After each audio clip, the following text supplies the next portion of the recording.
여러분의 경제 시야를 세계로 확 넓혀드리는 시간입니다. 월드 이코노미 시간이고요. 오늘도 두 분 전문가 스튜디오에 모셨습니다. IS의 경제연구소의 차영주 소장님 나오셨습니다. 어서 오십시오. 예, 안녕하십니까. 한양대학교 경제금융대학의 이정환 교수님도 나와 계십니다. 어서 오십시오. 예, 안녕하십니까. 자, 요즘에는 이 월드 이코노미라고 말씀을 드렸지만 트럼프 이분을 빼놓고는 뭐 얘기가 잘 안 되는 것 같아요. 자, 다 좋아요. 뭐 하든지 다 좋은데 자꾸 이렇게 그놈의 트루스 소셜 여기다가 글을 올려서 툭 던지는 거 이런 것들이 괜찮은 방식이냐, 이게 오히려 시장에 혼란을 주고 있다, 이런 지적들이 나오거든요. 어떻게 보십니까? 어떻게 보면 혼란을 유도하는 거일 수도 있다라고 좀 봐야 되겠죠. 예, 이제 트럼프 예. 방식이다라고 말씀드릴 수 있겠죠. 정상적이라면 네. 우리가 이제 근무 시간에 정상적인 발표 이런 것들을 통해서 얘기들이 진행이 돼야 되는데, 지난번에도 잠깐 말씀을 좀 드렸는데 트럼프 대통령이 뉴욕 시간으로 저녁 한 8시쯤에 SNS를 통해서 예. 어떤 딱 봤을 얼뜻 보기에는 정제되지 않은 듯한 그러한 단어와 정책들을 네네네. 얘기하지만 실질적으로는 이미 지나고 보면 치밀하게 계산된 정책 기반에 대한 내용들이다라는 거죠. 그런데 이게 시간이 곤혹스러운 게 뉴욕 시간 8시면 다 퇴근해서 다음 그렇죠. 날을 이제 준비해야 예. 되는 시간이기 때문에 어떻게 대응할 시간이 없는 거죠. 곤혹스러운 것은 유럽입니다. 새벽 한두 시가 되다 보니까 그렇죠. 이거는 뭐 자라는 얘기야 말라는 얘기야. 근데 아시아는 좀 평화롭죠. 우리나라 시간은 한 10시 정도 되니까 지금 정도 좀 지나면 이제 또 올릴 가능성도 있다라고 봐야 되겠죠. 한밤에도 그래서 던지긴 했는데. 이게 이제 간단하게 정리하자면 이런 아젠다를 던지고 나서 혼란이 돼서 도대체 뭐야라고 했을 때, 그러면 그 논지를 벗어나서 이것을 막 분석하고 있는 사이에 얻을 건 얻어낸다라는 거죠. 단적인 이 두 가지로 보면 캐나다와 멕시코 관세 25%를 때린 이후에 그 실질적으로 얻고자 했던 이민자 문제, 그다음 마약 문제를 트럼프는 얻어냈고, 우크라이나 문제 같은 경우도 우리가 막대한 돈을 쏟아부었다라고 하니까 그쪽에서 그 돈 아닌데 그래? 그러면 우리 깎아줄 테니까 히토리 내놔. 이런 식의 어떤 방안을 보게 된다라면 이건 어떻게 보면 트럼프 앞으로도 이어질 트럼프의 방식이다, 이렇게 정리하겠습니다. 뭐 매드맨인 것처럼 보이지만 단순한 매드맨은 아니고 매드맨 전략을 쓰는, 그래도 매드맨인 것 같긴 하지만 아무튼 간에 어제 전해진 소식도 살펴보도록 할게요. 조금 전에 소장님께서 불법 이민에 대해서 말씀을 해주셨는데, 미국에 살고 싶다면 골드카드라는 걸 만들게, 이런 얘기를 했단 말이에요. 골드 되게 좋아하는 것 같아요. 트럼프 타워도 금빛으로 뭐 번쩍하게 해놓고 아이언돔을 뭐 골든돔으로 바꾼다는 등, 이번에는 골드카드가 나왔는데 이건 또 뭡니까? 일단은 뭐 미국 영주권의 그린카드라고 하는 거는 전통입니다. 미국 내에서도 그냥 정보 용어가 그린카드라고 할 정도로 영주권은 그린카드라고 부르고요. 이 그린카드를 받는 방법도 여러 가지가 있는데, 뭐 보통은 이제 취업을 해서 일을 하다 보면 영주권을 신청하고, 영주권을 신청하고 더 일을 하다 보면은 시민권을 신청하는 과정이 있는데, 이거 말고 투자를 해서 이민을 가는 방법이 있습니다. 한 뭐 90만 불에서 이제 180만 불 정도 투자를 하게 되면은 고용이 뭐 10명 이상 되는 이런 사업을 하게 된다라고 하면은 영주권을 주거든요. 이걸 흔히 말하는 EB5 비자라고 이야기해서 비자가 아니라 EB5 제도라고 해서 이 영주권을 주는 제도가 있습니다. 근데 이 가격이 너무 낮다. 가격이 너무 낮다라는 게 뭐냐면 영주권의 90만 불이 낮은가? 아무튼 영주권의 대가로 하는 거로는 이 정도는 안 된다라고 이야기해서, 그러니까 뭐 지금 뭐 90만 달러에서 180만 달러 투자하는 게 너무 금액이 작고, 그거보다 많이 투자했을 때 이제 영주권, 그러니까 투자 이민으로서 투자자로서 이제 영주권을 받을 수 있는 권리를 주겠다라고 이야기하는 거 있는 거고요. 그러니까 이제 골드 카드죠. 그러니까 투자를 많이 하면 할수록 영주권을 주겠다라는 그런 입장으로 가고 있어가지고, 기존의 이제 투자 이민 제도는 투자 이민, 흔히 말하면 투자를 통해서 영주권을 받는 제도는 폐지하고 이제 새로운 제도로 변환하겠다라는 이야기를 보시면 될 것 같습니다. 그게 한 71억 정도가 된다. 뭐 트럼프는 이게 뭐 100만 개는 팔릴 거다, 이런 얘기를 했다 그러는데, 과연 지금 같은 상황에서 정말 100만 개가 팔릴지 좀 지켜봐야 될 것 같습니다. 잘 모르겠네요. 이게 많이 팔릴까요? 뭐 러시아 쪽에도 여러 가지 러브콜을 보내고 러시아 부자들도 와서 살 수 있을 것이다, 이런 얘기도 했던데 될까요? 근데 이게 이렇게 보셔야 될 것 같아요. 기존에도 우리가 대략 뭐 180만 불 내면 우리나라 돈으로 한 뭐 2~30억 내면 갈 수 있었는데 70억을 내기 때문에, 그러면 또 70억을 내고 초과 수요가 있겠느냐라는 부분들이죠. 플러스 알파가 있겠냐라는 거죠. 플러스 알파가 생길 리는 만무하죠.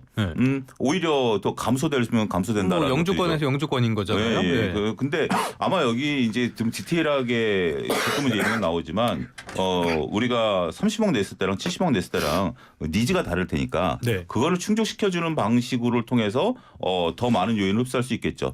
단순하게 우리가 한 뭐 2, 30억을 냈을 때에 받는 그런 혜택 말고 70억 냈으니까 뭐 예를 들어서 의료 혜택을 뭐 좀 더 세게 준다라든지 그쵸, 뭐 그쵸. 주거에서 세금을 깎아준다라든지 이런 후속 조치가 나오지 않는 한 추가 유입에 대한 부분들은 조금 우리가 냉정히 봐야 되지 않을까 싶어요. 이게 미국 경제도 별로 도움이 안 될 것 같은데 아무튼간에 네, 다다익선이라는 예. 개념으로 보면 조금 아쉽죠. 미국 잘 입장에서는. 모르겠습니다. 예.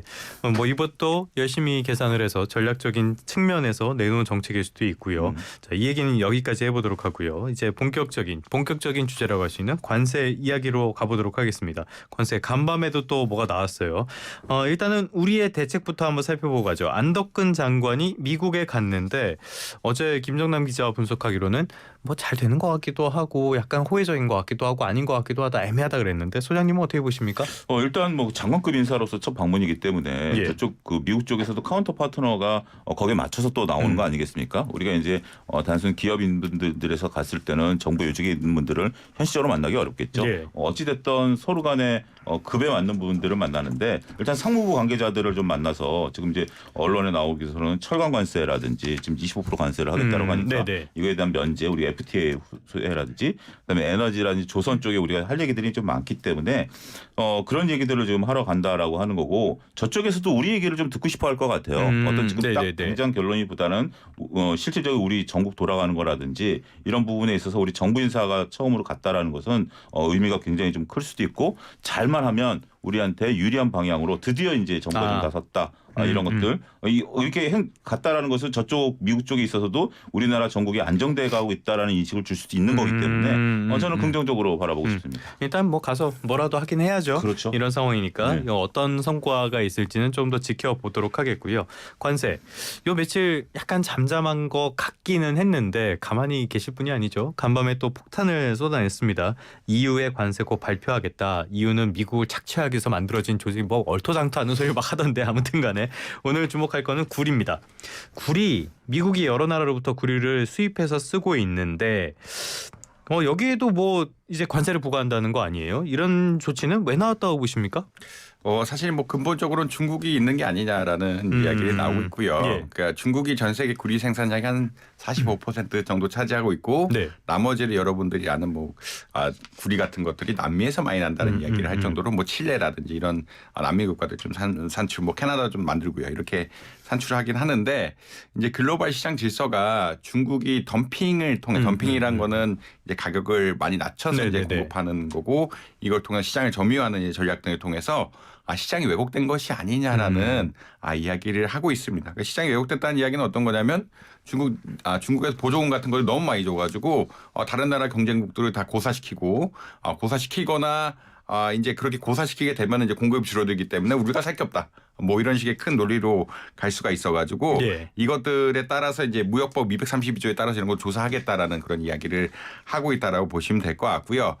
결국은 이제 중국의 구리가 너무 싸게 풀리는 거를 막겠다라는 싸서 이제 시장 점유율을 높이고 시장을 지배하는 상황을 막겠다라는 의견이 조금 강한 것 같다. 그러니까 전반적으로 봤을 때는 이 구리 자체가 너무나 중요한 것이기 때문에 이것에 대해서 관세를 붙여서 미국이 더 비싸게 쓴다는 논리는 맞지 않는데 왜냐하면 많이 쓰는 그러니까 구리는 진짜 사실은 뭐 산업에 있어서는 금이나 음보다 훨씬 중요한 자원이거든요. 그렇죠. 예, 그럴 자원일 수밖에 없는데 그러지 않고 이제 중국에 대해서 어떤 덤핑 행태 그리고 초저가 행태가 그러니까 저가로 공급하는 행태가 시장을 왜곡시키는 걸 막겠다. 거기에 대해서 맞는 관세를 부과하겠다라는 전략이 아닌가라고들 추측은 하고 있습니다. 그래서 이제 그 과정을 통해서 조사를 해보겠다. 무역법 232조에 따라서 무역 확장법 232조에 따라서 조사를 한번 들어가 보겠다라는 이야기로 보시면 될 것 같습니다. 알겠습니다. 구리에 대한 중요성 말씀해 주셨는데 구리하면은 닥터 코퍼라는 이름으로 부르곤 하잖아요. 구리가 왜 이렇게 중요한 겁니까? 가격 동향은 어떻습니까? 구리 같은 경우 우리가 이제 하는 게 전기와 열 전도성이 굉장히 뛰어나고요. 그다음에 이제 내식성, 그러니까 이제 부식이 안 되고 가공성이 대단히 뛰어납니다. 그러다 물렁물렁하니까. 뭐 다양하게 쓰이는 거예요. 우리가 뭐 전선이라든지 전자기기 이런 것뿐만이 아니라 건축자재라든지 에어컨, 그다음에 심지어 지금 전기차 그리고 뭐 항공기, 철도 들어가고 네. 또 구리가 또 좋아하는 라면 끓여 먹을 때 냄비에도 이제 구리가 네네네. 들어가기 때문에 이게 굉장히 주방용품까지 이제 했다는 거죠. 아유, 소장님 항상 먹는 걸로 비유해 주셔서 참 좋아요. 예. 구리 가격 동향을 보게 된다라면 2021년부터 약 9천에서 $10,000 수준에서 지금 횡보를 하고 있습니다. 2월 그러니까 25일 지금 이제 최근 가격대를 보면 톤당 $9,463를 현재 지금 기록을 하고 있는 상태고요. 예. 피치에서는 내년도에 이 구리 가격이 한 75% 급등할 걸로 좀 보고 있습니다. 그 이유 중에 하나가 이제 공급이 따라가지 못하고 있는 중요한 네네네. 이유 중에 하나인데요. 공급이 못 따라가는 이유 중에 하나가 앞서 교수님도 말씀하셨다시피 칠레라든지 이런 쪽에서 생산이 좀 잘 안 되고 있어요. 뭐 파업이라든지 아프리카는 심지어 전력 부족 문제 네. 이런 건데 이게 구리 광산을 개발하는데 한 10년 이상이 걸린답니다. 오래 걸린다고 예. 하더라고요. 근데 이제 이게 투자가 좀 잘 안 이루어지고 있는 상태인데 여긴 수요가 늘어난 거죠. 전기차 수요가 늘어났는데 전기차 한 대당 대략 한 83kg의 구리가 들어갑니다. 예. 근데 내연기관차는 23kg이 들어가니까 3배 이상 들어간다라는 거고 또 전력 인프라 하다 보니까 전선 다 깔아야죠. 데이터 센터에도 필요할 것이고. 중국이 무려 50%나 잡아먹고 있습니다. 아이고야. 어마어마하게 좀 잡아먹고 있는 그런 상황이기 때문에 이러한 부분들에 따라서 상당히 지금 이제 구리의 공급은 이제 제한되고 있습니다만 예, 예, 수요가 예. 급증하다 보니까 구리 가격이 폭등 그 직전처럼 보이고 있다라고 말씀드릴 수 있겠죠. 그러면 약간의 여담인데요. 구리값이 앞으로도 오를 것으로 가정을 한다. 근데 우리가 구리를 투자를 하고 싶으면은 구리를 1톤을 사가지고 방에 둘 수는 없잖아요. 이 투자 어떻게 해야 됩니까? 뭐 당연히 ETF라든지 파생 상품을 통해서 하는 거고요. 구리는 사실 금은 지금 선물이랑 그 현물이랑 가격이 좀 괴리가 되기 시작하면서 문제가 되고 있는데 구리는 아직은 안 그런 것 같아요. 그래요? 왜냐하면 예. 이제 이게 산업에 대한 수요이기 때문에 그러니까 일반인 수요가 별로 없고 그다음에 양 자체가 금처럼 이제 수요에 따라서 뭔가 왔다 갔다 할 수 있는 수준의 생산량이 아니기 네네네. 때문에 전반적으로 이제 선물이라든지 현물이라든지 흐름이 같이 가고 있고 네. 뭐 그런 것은 그 말은 어떤 이야기냐면 여러분들이 이제 주시장에 가가지고 구리 선물이라든지 이런 것들 ETF라든지 ETN 이런 걸 사셔서 투자를 하면 된다라고 아마 이해하시면 될 것 같습니다. 이 구리가 이제 공급이 부족한 부분들에 대해서 또 한 가지 저도 이제 이거를 하다 보니까 그 새로운 사실을 알게 됐는데 재활용률이 30% 정도밖에 안 돼요. 그거밖에 안 돼요? 네. 그러니까 재활용이 안 되다 보니까 네네. 이거를 지금 이제 글로벌 각국이 50%까지 끌어올리자. 네네네. 그렇게 된다라면 새로운 어떤 도시광산이 생기는 거 아니겠습니까? 그렇죠, 그렇죠. 그런 부분들도 현재 지금 진행되고 있다 이렇게 말씀드리겠습니다. 배터리 리튬 같은 걸 또 재활용하는 마당에 구리는 왜 이렇게 재활용이 안 될까요? 그렇죠. 네. 이런 것들도 좀 앞으로의 어떤 산업의 흐름으로도 볼 수가 있겠습니다. 아무튼 간에 트럼프의 행보를 보면요. 결국에는 광물 패권 이거랑도 연관이 돼 있는 것 같아요. 타겟은 아까도 말씀해 주셨듯이 중국이라고 봐야겠죠? 일단은 광물은 희소, 그러니까 보통 네. 핵심 광물, 뭐 희소 광물이라고 이야기하는데 희소랑 말과는 달리 이러한 중요한 광물, 리튬이라든지 이런 광물들은 대체로 편만하게 있죠. 예, 그러니까 석유보다 훨씬 흩어져 있습니다. 네네네. 흩어져 있는데 이제 문제가 되는 게 뭐냐면 보통은 중국에 가서 가공을 해야 되는 상황들이 나오고 있고 그렇기 때문에 중국의 의존도가 90% 이상 간다라는 의견이 나올 수밖에 없다. 왜 그러니까 굳이 중국에서 합니까? 이게 아무래도 오염 산업이기 때문에 오염 산업이라. 그러니까 리튬이라든지 이런 걸 정제하려고 그러면 너무나 오염 심하게 물 같은 걸 너무 많이 써야 되기 때문에 잠깐 좀 말씀드리면 히토류를 개발하는 특허의 90% 이상이 중국이 갖고 있습니다. 아이고 그것도 다 중국이군요. 예. 이게 아무래도 거기서 그 오염 산업에서 개발해야 되니까 만든 사람이 써야 되는 거기 때문에 뭐 오염 그렇게 산업은 기본적으로 권위주의 국가나 그 개발도상국이나 이런 데서만 할 수 있는 거니까. 땅도 넓은 데서 해야 되는 그렇죠, 이런 그렇죠. 여러 제약 조건들이 있기 때문에 중국에서 하고 있고요.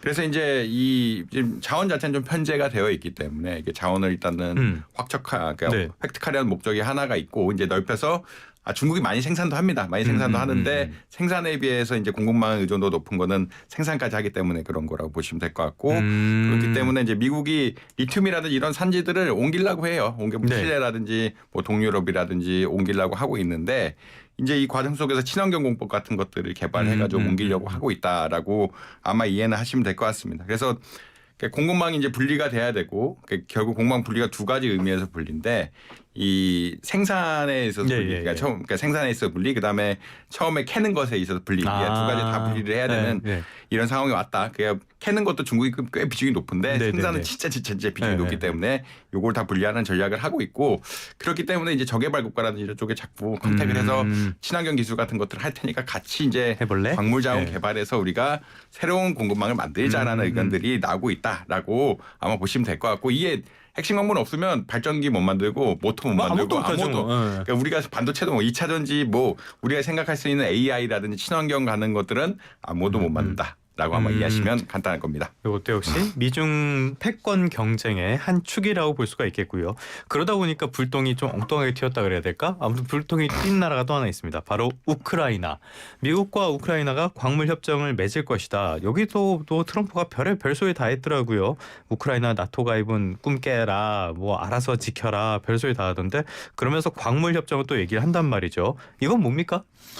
일단 지금 이게 좀 논쟁이 이상한 게 지금 이제 아직 전쟁이 끝나지는 않았어요. 그런데 그렇죠. 전쟁이 끝나면 러시아가 전쟁을 일으킨 거기 때문에 보통 이제 러시아한테 배상금을 이제 청구하는 게 과거의 어떤 그 사례들 아니겠습니까? 당연히 그 국제법상. 국제법상 그런데 미국은 특이하게 상대국의 배상을 요구하는 것도 있지만 자기가 지원한 거에 대해서 돈을 달라라고 요구를 해요. 네네네. 우리나라 6.25 한국 전쟁에서도 지원을 하고 그거를 일부 차관으로 퉁치기도 했었던 그 네네네. 전력이 있거든요.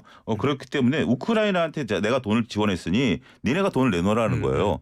근데 이제 그 계산법이라든지 금액이 어마어마하다 보니까 네. 정말 과거에 이제 베르사유 조약을 이제 떠올리게 될 정도로 좀 가혹하다라고 하니까 그래? 그러면 광물 니네가 이제 광물을 다 달라는 게 아니라 이게 좀 정확한 워딩은 광물을 니네가 수출이라든지 개발을 통해서 얻는 이익의 50% 우리한테 줘라는 거거든요. 네. 그런 부분들이 처음에는 이제 거부를 했었는데 그게 이제 우크라이나가 그거는 이제 받아들이는 걸로 이제 서명하는 걸로 지금 이제 얘기가 나오고 있는 상황이기 때문에 근데 이것만 하더라도 이제 경제 심리가 되는 거 아니냐 이런 좀 우려감도 있고 아직까지 결정되지 않은 것은 이거는 이제 우크라이나 평화기금으로 일단 걷는다. 네. 미국으로 가는 건 아니고 네네네. 일단 그렇게 지금 얘기가 나오고 있고 그다음에 이제 그러면서 이제 우크라이나가 그나마 내건 거는 바로 이제 그러면 국경선이 자기네 자국 내에 들어왔으니까 지켜달라. 안보라도 좀 해달라라고 하니까 처음에 미군 주둔 얘기했다가 니네 스스로 지켜라고 했다가 나토 가입은 안 되지만 나토군이 들어오는 건 아니지만 유럽 평화유지군이 들어온다. 현재 지금 그런 식으로 이렇게 어떻게 보면 용어상 이런 부분들이 현재 지금 논의 중에 있다 이렇게 설명드리겠습니다. 하긴 처음에는 뭐 안보를 지켜달라 그러니까는 우리가 개발하면 그 안보 지켜주는 거 아니냐 뭐 이런 소리까지 했던데 거기서는 조금 더 발전한 것 같습니다. 그런데 우크라이나 경제 구조를 보면은 천연자원 여전히 비중이 꽤 큰 편이잖아요. 이렇게 막 수익의 상당 부분 넘겨줘도 되는 그런 경제 상황인 건가요? 이게 굉장히 좀 위험하죠. 특히나 이제 광물 채굴이 아니라 수익에 대해서 확약을 건다는 이야기는 어떤 거냐면 돈을 그냥 다 내놔라는 이야기랑 좀 비슷하거든요. 그러니까 이제 그거 뺀다라고 지금 이야기를 하고 있는데 수익이란 것은 광물을 개발해서 만들어서 번 건데 번 것에 대해서 얼마 이상 우리가 가져가겠다라는 그런 계약은 조금 위험하죠. 공동 개발이라는 거는 우리가 이제 이 개발권을 가져가겠다 이런 것만 해도 좀 그 우크라이나 입장에서 불편할 수가 있는데 거기를 해서 만들어서 수익이 났을 때 우리가 가져가겠다라고 하는 거는 좀 거의 깡패에 가까운 이야기라고. 아니 뭐 근데 빠진다라고 이야기하니까 깡패 협박이죠, 뭐냐. 빠진다라고 이야기하니까 그 정도라고 보시면 될 것 같고요. 아무래도 우크라이나 뭐 밀 생산이라든지 요소 생산이 그러니까 농업 국가인데 이제 자원이 있다 보니까 자원을 개발해서 이것을 돈을 페이백 해가겠다라는 이야기로 보시면 될 것 같고 그다음 전쟁을 지금 3년째 하고 있는데 거의 뭐 국가 부채가 말이 아니죠.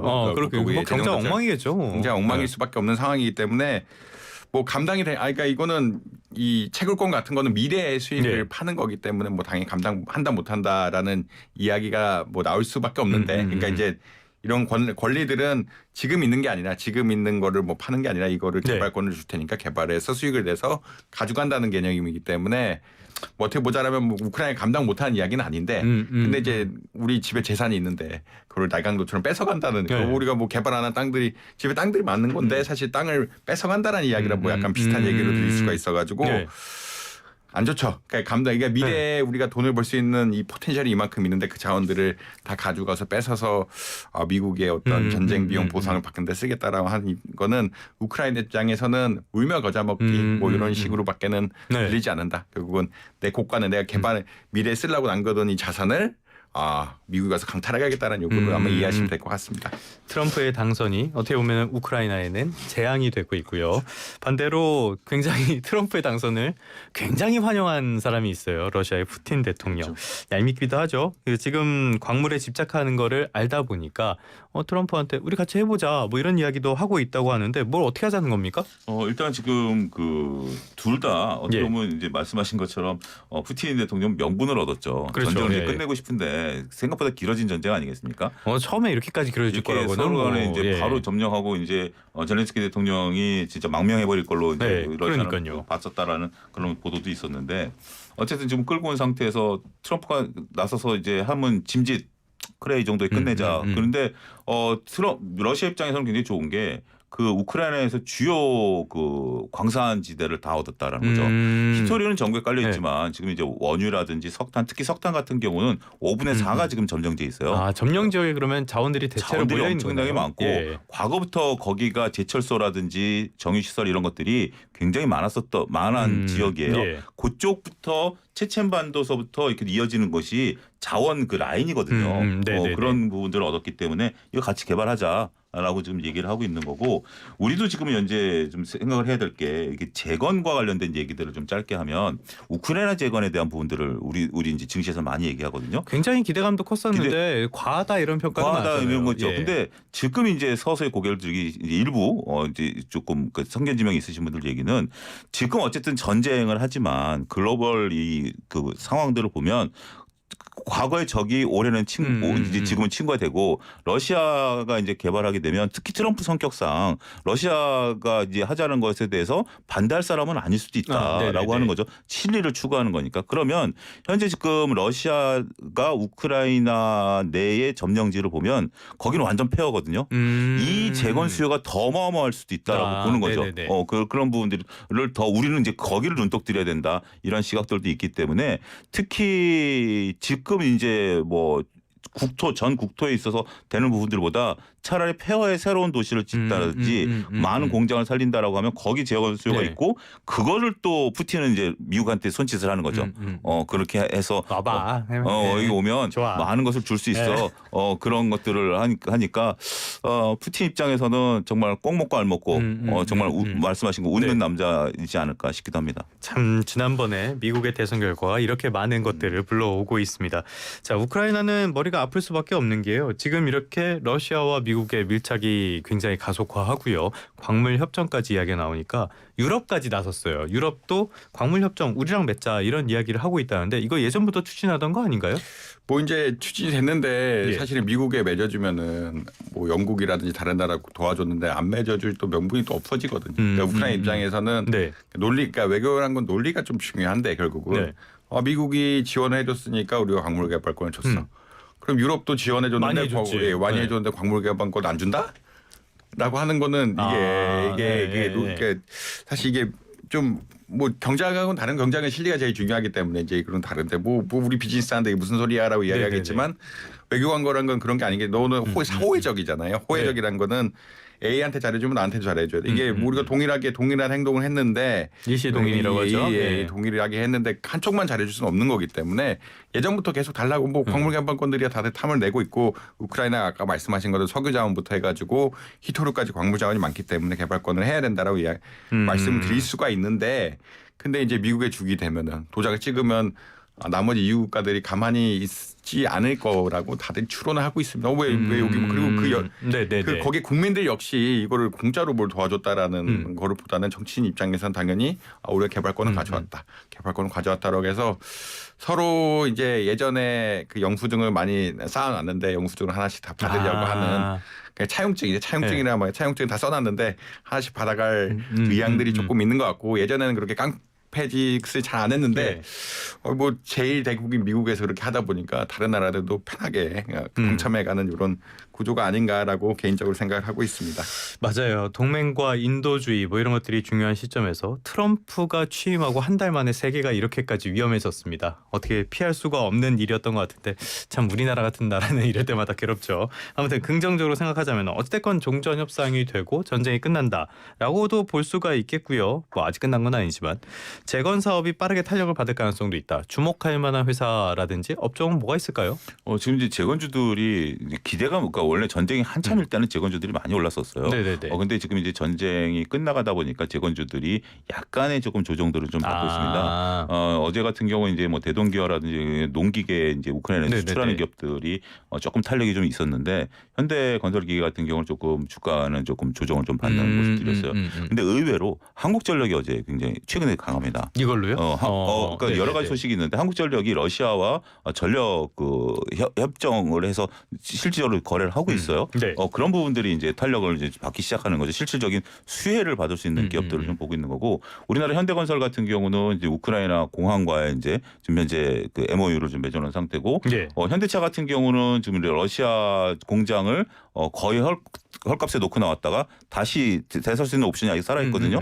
이것을 지금 이제 살릴 수 있다라는 부분들이 있는데 이런 좀 몇몇 기업들이 되는 부분들인데 재건주 투자하시는 분들에게 제가 좀 조언을 좀 드리자면 결국 전쟁이 끝나고 나면 농공행상이 이루어질 수밖에 없어요. 그렇겠죠. 예. 교수님도 말씀하셨지만 지금 영국까지 합친 유럽 연합을 합치면 얘네들이 그 우크라이나 지원한 이번에 전쟁과 관련해서 네. 미국보다 많거든요. 아. 그리고 재건에 대한 주요 지금 현재 그 자금은 EU 자금일 가능성이 네네네. 있으면 그쪽에서의 건설사들이 꽤 많이 지금 진출할 가능성이 있어요. 그래서 우크라이나 재건 우리가 이제 뭐 가성비가 좋다, 기술이 좋다 뭐 이런 걸 하지만 결국 누구 돈으로 그리고 농공행상이 이루어지게 네네네. 된다라면 우리는 조금은 소외될 가능성도 배제할 수 없다. 특히 이제 우리가 포탄을 지원했는데 실질적으로 포탄을 우리가 직접 준 게 아니라 미국이 지원하고 미국이 빈 곳간을 우리 채워주는 형식이었기 때문에 그런 부분들에 대한 냉정한 판단이 필요하지 않을까 싶습니다. 냉정하게 판단을 해보셔야겠습니다. 말씀하신 것처럼 외교 같은 것들은 진리보다는 여러 명분 같은 것들이 그렇죠. 중요한 무대이기 때문에 자 그러면은 재건주 이야기가 나온 김에 방산도 이야기를 해볼까 해요.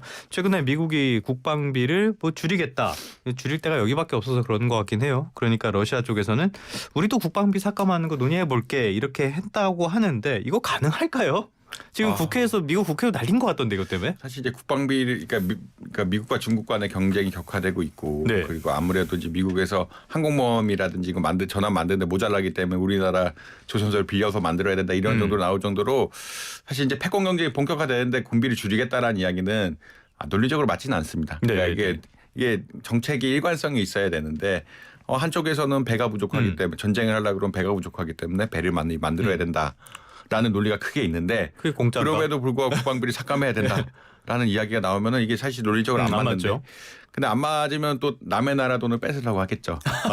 남의 나라 돈 지금 우리나라 이게 네. 국방비 삭감하게 되면은 우려가 우리나라 방위비 증가해야 되는 거 아니냐라는 그런 우려가 네네네. 그게 논리가 이제 우리가 국방비 삭감하는데 예전에 공짜로 지켜줬던 거 돈 받고 지켜줄게가 논리적으로 가장 쉽거든요. 그러니까 이제 우리가 왜냐면 미중 패권 경쟁은 계속 해야 되는데 예전에 우리가 그런데 나라를 위해서는 어떻게 보면 국방 예산을 좀 삭감을 해야 되고 근데 국방 예산을 삭감하는데 이거 나라 국방력을 늘린다 이거는 사실 논리적으로 말이 안 되기 때문에 그러려고 그러면 외국에 대해서 방위비 지급 부담이 무지무지하게 높아질 것 같다라는 의견들이 나올 수밖에 없는 이런 상황이다라고 보시면 될 것 같고요. 5년간 매년 8% 줄이겠다는 건 사실 그러니까 이제 아까 불가능한 이유가 그러니까 사실 거의 양안 갈등에 따른 전쟁까지 지금 염두에 두고 있는 상황에서 이것을 국방비를 줄이는 것이 타당하냐에 대해서 미국 국회에서도 반대할 수밖에 없는 상황들이고 이건 뭐 초당적인 반대가 불가피하다고 하더라고요. 리스크가 지금 전쟁에 대한 리스크에 대해서 얘기하고 본인도 배가 부족해서 배를 만들어야 된다라고 하는 입장에서 국방비를 줄이는 건 바람직하지 않고 근데 이제 이런 걸 내세워서 남의 나라 또 삥뜯기를 좀 그렇지만 남의 나라에 대해서 이틀 연속 전문 용어가 나오고 있습니다. 삥뜯기. 방위비 부담금을 높이자라는 이런 의견들이 나오지 않을까라고 해서 한국은 오히려 이런 입장이 좀 부담된다라고 아마 이해하시면 될 것 같습니다. 그러다 보니까 전 세계에서 이 동맹에 대한 믿음이라든지 신뢰가 많이 무너지고 있는 것 같아요. 너무 근시안적인 정책으로 부작용 이런 것들이 불가피할 것 같은데 뭐 보니까 캐나다에서는 아메리카노라는 말도 다 없애버리자 이런 운동까지 벌어지고 뭐였죠? 케네디아노? 여기 자기네들끼리 만든다고 뭐 그런 말까지 나온다고 해요.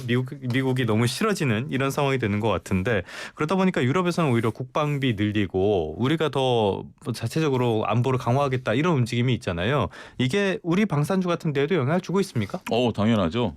참고로 여담으로 말씀드리면 아메리카노는 2차 세계대전 때 미군이 유럽에 갔을 때 유럽 사람들이 미군을 비하해서 나온 게 아메리카노라는 단어거든요. 커피 맛도 모르는 커피에 물 타서 먹는 이제 그런 거기 때문에 참 전쟁 얘기하면서 아메리카노 얘기가 자연스럽게 이어진다. 먹는 얘기로 이어지는 되네요. 네, 좋네요. 근데 지금 이제 그 미국이 국방비를 8% 줄이겠다라고 했을 때 증시가 어떻게 움직였냐면 미국의 방산주는 빠졌어요. 근데 유럽의 방산주는 급등했어요. 라인메탈 같은데. 네. 그다음에 이제 우리나라 방산주들도 3, 4%씩 올랐습니다. 이게 지금 현상을 얘기해 주는 게 아닌가 싶어요. 그러니까 미국 놈들은 미우니까 저기서 안 사겠고 우리가 직접 만들든지 아니면 한국 같은 데서 사오면 되겠다. 사오겠다. 예. 여기서 지금 이제 우리가 수혜를 볼 수 있는 게 폴란드에 공장을 갖고 있는 현대 로템 같은 경우. 그러니까 우리가 이제 그런 것들을 봤다라는 거죠. 폴란드가 기술 이전해달라고 그랬을 때 선뜻 동의한 게 우리가 내세웠던 게 그러면 현지 생산을 우리가 라이센스 생산하겠다라고 했던 거거든요. 그러면 이제 나토 입장에서 보면 상당히 가성비 있는 그런 것들을 팔 수 있는 부분들이기 때문에 그런 거라든지 뭐 하나 시스템이라든지 그 하나 에어로스페이스 같은 경우도 계속해서 이제 그 현대로템 공장과 협업해서 현지 진출을 하려고 하는 부분들이기 때문에 굉장히 어떻게 보면 이 우크라이나 전쟁이 우리 무기 업체한테는 굉장히 좋았던 게 원래 무기라는 게 쉽게 안 팔리거든요. 그렇죠, 그렇죠. 그런데 과거 정부에서 이것을 하려고 했었는데 그때 제 기억으로는 인도네시아에서 무기 경쟁에 붙었던 게 러시아 무기랑 붙었거든요. 네. 뭐 러시아 무기가 이제 막 그걸 했는데 지금 러시아 무기에 대한 일단은 그 전범 국가니까 수출을 못하지만 네. 두 번째는 생각보다 성능이 떨어진다라는 게 지금 딱 증명이 돼버렸기 때문에 그렇죠. 어떻게 보면 정말 어부지리로 우리 거는 싸고 성능이 좋다, 뭐 가성비 좋다, 좋다 이제 이런 인식들이 심어지면서 더군다나 그게 막 수출이 시작될 때 심어졌다라는 게 정말 우리는 하늘이 주신 기회다. 저는 그렇게 말씀드리고 싶습니다. 그래서 방산주들이 많은 반응을 보였던 것 같습니다. 끝으로 요거 하나 짧게 여쭤보도록 할게요. 트럼프의 이런 정책 기조 같은 것들 쭉 살펴봤는데 이게 결국에 미국에 도움이 될까요?